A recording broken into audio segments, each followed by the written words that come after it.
Magandang gabi po, Luzon, Visayas at Mindanao. Nahanap na ang 3 sa 4 na binatilyong tumalon sa rumaragasang Marilao River sa San Jose del Monte, Bulacan sa kasagsagan ng masamang panahon nitong Lunes. Kahapon, unang nahanap ang isa sa mga biktima sa bahagi po ng Santa Maria.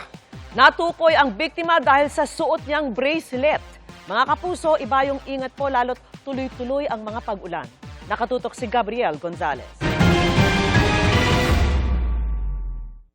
Sa mababaw na bahagi ng ilog na sakop ng Barangay Parada, Santa Maria, Bulacan, natagpuan na ang labi ng isa sa mga kabataang pinaghahanap matapos maligo sa rumaragasang ilog sa San Jose del Monte, Bulacan nitong Lunes. Bandang alas 5:30 kahapon nakita ang katawan. Siya ang 17 anyos na si John Norbert Nipay na taga-Barangay Santo Cristo na nalunod sa Kabungan River nitong Lunes ayon sa San Jose del Monte CDRRMO. As per witness, tumalon din po ito sa ilog. Allegedly, gustong maligo or tatawid daw po sa ilog. Kaya malakas na po yung current, kaya tinangay na din po itong si John Norbert. Pinagtulungan ng mga tauhan ng San Jose del Monte CDRRMO na maiakyat ang bangkay. Habang naglalakad po kami, may sumisigaw na po na nandun na daw po sa gilid ng ilog yung bangkay. Kaya ang ginawa po namin, nilangoy pa po namin sa kabilang side. Yung bangkay po, pagdating po doon, nakita na po namin yung bangkay. Natukoy ang biktima dahil sa suot niyang bracelet. Sakto naman po yung bangkay na nakita natin. Meron din pong suot talaga na bracelet na itim na mayroong cross at verse. So yun po, na-confirm naman po nung magulang na anak po nila yung bangkay. Talagang emotional din naman po talaga. Kasama din po yung mga kaibigan na doon din po. Sobrang emotional din po. Inimbitahan sa Santa Maria Municipal Police Station ang mga magulang ni John Norbert para sa opisyal na ulat. Sinusubukan pa namin silang hingan ng pahayag. Gabriel Gonzalez, nakatutok, 24 oras.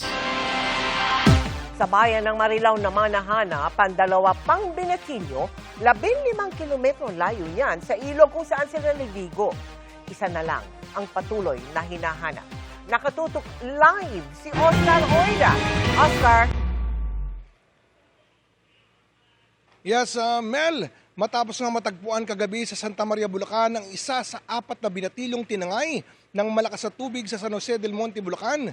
Kaninang umaga, natunto naman dito sa may Marilao, Bulacan, ang 2 pa sa pinaghahanap. Kalunos-lunos ang kalagayan ng matagpuan pasado alas 7 ng umaga kanina. Ang 2 sa 3 pang hinahanap na binatilyo sa ilog na ito sa barangay Nagbalon, Marilao, Bulacan. 15 kilometers ang layo nito mula sa lugar kung saan sila huling nakita sa San Jose del Monte, Bulacan. Ituro sa kanila daw ng mangingisda na mayroong nakalutang doon. Kaya nakuha nila. Wala bloated na siya. Kinilala ang 2 na sina Ron Jean Justin Alceso na taga-barangay Gaya-Gaya, San Jose del Monte, Bulacan. At si Ryzen Cal de los Reyes na mula naman sa Bagong Silang, Caloocan City. Kapwa 13 anyos ang 2 biktima. Kinilala sila ng kanilang mga kaanak. Ayoko makita yung kalagayan niya. Lalo yung nakita ko yung palatandaan na gusto kong expect. Kasi kanina hindi ko pa siya kiniklaim na akin. Ayoko pa kasi nag-hope pa ako. Naligtas pa siya. Lalo na may isa pang bata na hindi nakikita. Kwento pa ng ina, kagagaling lang daw nilang pamilya mula sa isang masayang bakasyon sa Tacloban. Di raw niya inakalang pag-uwi nila, ito agad ang sasapitin ng kanyang anak. Bigla nga siyang sinundo ng classmate niya na hindi namin akalain na doon sila pupunta sa ilog.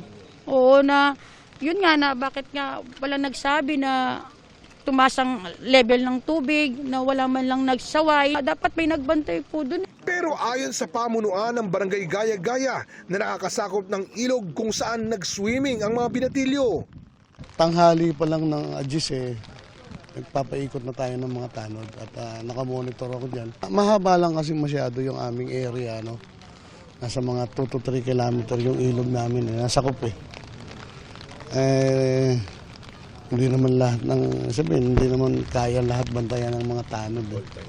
at all time. Nagpaabot naman na ng pakikiramay at paunang tulong ang lokal na pamahalaan ng San Jose del Monte sa mga pamilya ng mga biktimang taga roon sa kanilang lugar.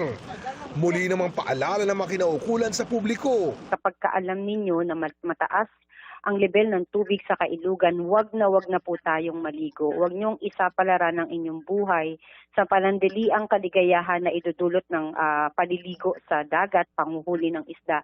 Kasi maaaring maging kapalit nito ang buhay ng bawat isa.